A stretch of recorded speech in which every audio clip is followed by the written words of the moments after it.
Hello Internet, how you guys doing? It's me, Ricardo. Yes, I'm finally down in Florida, and yes, it's been a very long ride, and yes, I finally have some time to myself to record a video for you guys. So here's just one of my first vlogs I'm going to be doing while down here, because I have none of my equipment, and this is literally pretty much all I can do right now. And, well, let's get started. But anyways, as you might have tell from the title of this video, I'm going to be talking about sharing one's opinion and what exactly that entitles. But if any of you are not up to date, a while back a particular voice actor tweeted out a particular comment that got a little bit, well, I got a little heat, and I want to go over it today. That particular voice actor just how happens to be the voice actor of Yang Jialong, one of my favorite characters, Barbara Dunkelman. And the tweet that she posted out was, well, I'm just going to go over it. For those who don't know, she basically tweeted in response to somebody that who was pretty much suggesting that, well, when it comes to critics of RWBY, there have been quite a few out there that have shouted quite loudly and gotten a bit harsh with the show. And more or less she said is, why are you guys wasting your time? Why are you complaining about the show? More importantly, why are you still watching it when you say you don't like it? And somebody responded to her saying that people who don't like it are complaining about it because they would like to like it. And she said, well, what's the point? If you don't like it, don't watch it, kind of thing. And as many of you might guess, that's kind of a bad thing to say, when, of course, we're talking about, well, any kind of artistic media out there. I mean, if you say something like, if you don't like it, don't watch it. If you don't like it, don't buy it. If you don't like it, don't share it, or anything like that. It's not a good thing to say. And we've already seen this actually quite recently, and it's one of the reasons why this tweet got a little heat during the time. I didn't decide to talk about it then because, well, I didn't really have much time, and more importantly, I prefer to wait a little while, let things die down, so that we can see it in retrospect, in more or less get the full story of it, rather than just jumping to conclusions. But people were a little concerned about this, mainly because of the fact that somebody else said a very similar thing not too long ago about a particular video game. It's called Battlefield 5. I've not played it. In fact, I've played almost none of the Battlefield games. Well, be honest, I'm more a Halo guy. But anyways, when it came to Battlefield 5, people were looking very forward to it, but then when they started dropping the trailers, they got a little nervous, because Battlefield 5, unlike most other action games, tries to make itself a bit more realistic. Not just in, gameplay, but also in historical context. And they seemed to be going for the whole feminist movement at the time, and people were a little worried. They were like, hey, listen, I understand that, yay for women and everything, but you seem to be getting off the beaten track, considering the fact this is supposed to be World War II, and one of the main fighters that we have is not only a woman, which is very odd in World War II, but more importantly, she's crippled. She's only got one arm, and I gotta tell you, unless you're working with advanced prosthetics, generally when you have only one working limb, they kick you out of the military. Sorry, but you're a liability. And that was sort of justified. And of course, being a video game, they could have just thrown out, hey guys, we're sorry, we're just trying to spice things up, trying to make this seem a little bit more interesting, and it's based on the story. Just keep watching and it'll all get better. And that would have been a fine tweet to put it out. But of course, the producer of Battlefield 5 just more or less said, listen, if you don't like the women in it, then don't buy it. If you don't like it, don't buy it. And that was the most stupidest thing that he could have said, because that's exactly what people did. They just didn't buy it. And, well, as we see, Battlefield 5 sales tanked to the point where they had to cut the price in half merely weeks after it was released in order to scrounge up some revenue. And even then, it really didn't help. So when Barbara posted this particular tweet, people were very worried, thinking that, well, she was pretty much saying the same thing. If you don't like it, don't watch it. And, well, as you can see, RWBY's had a lot of people just stop watching it for one reason or another. But to be honest, looking at her tweet, looking at her response, and looking at some of the responses that came after that, I don't think Barbara was saying that. I think Barbara was more or less talking about certain people who, well, want to enjoy the show, and sadly there's people out there just screaming about it. And more importantly, there are particular critics out there that say they don't like the show at all, and yet they continue to watch it. And then continue to make criticisms about it.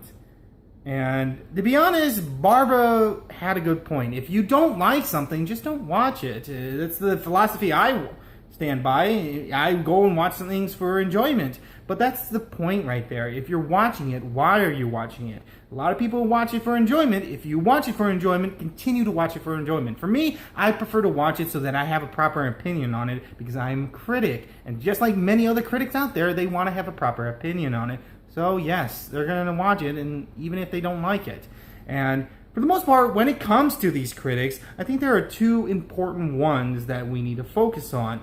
And the first one is, of course, the ones that are very just, they don't like it at all, and they're going to hate on it, and they're going to complain a lot about it. And a lot of their complaints and criticisms are what you could say very nitpicky, very subjective. They're not really solid criticisms about it, which is fine. You can have those. They just don't really hold up to the general audience. That's why when you try to be objective, it's about trying to not, well, see what really works is, see what really works for the general audience. You can have a niche audience, and it can work really well for them, but for the general audience, it won't. And, well, then you have an idea of whether or not it's good or bad. Doesn't mean you can't enjoy it, but there you go.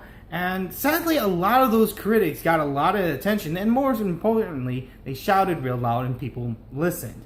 And, well, if my suggestion for dealing with those people is very simple. Don't watch them. They're going to shout a lot, they're going to have little nitpickies, and either you just simply don't watch them, or better yet, you make a video rebutting them. Because that's what any critic is about. It is about sharing an opinion, and about sharing a general idea of what this is, and how good it is, and how bad it is, and main points about it. That's why whenever you guys write comments in the section below, it's telling me that about something, I really enjoy it, because I have to actually think to myself, did I really, or am I being biased? Sometimes I'm being biased, sometimes, yes, I was looking objectively, and, well, some of you, which is perfectly fine. Again, this is subjective media. Sorry to say, that's mostly what art is. While there is objective standards, for the most part, when it comes to enjoyment, it's very subjective. But anyways, when it came to Barbara like that, I don't think that's what she was saying. I think what she was mainly saying is those people out there who just yell and scream and shout, mainly because they want views. Sorry to say, guys, that's mostly why they're doing it. They're not doing it because they actually dislike it and they just want to complain about it. There are, sadly, people out there who do that, and they just need to get a life. But most of the time, they're just doing it for views, and sadly, that's what they're going to get. As CinemaSins, as Nostalgia Critic, and so many other critics out there have shown, hating on a video can get you a lot of views. But as other critics, I won't really necessarily say myself because I don't want to toot my own horn, but most importantly, Cinema Wins can prove that talking positively about it and sharing what you really like can also be a great view catcher.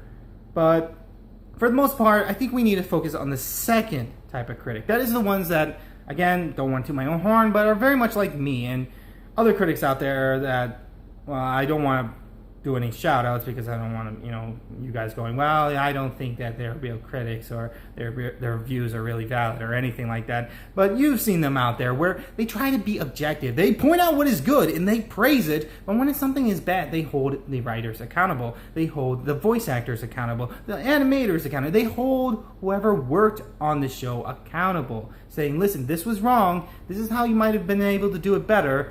Can you try better next time? Or better yet, for anybody else who's watching and inspired by this to make their own show, can look and say, this is where they failed, this is where they might have gone better on it, let's try to do better. Because that's what critics are. We're just trying to get you to do better.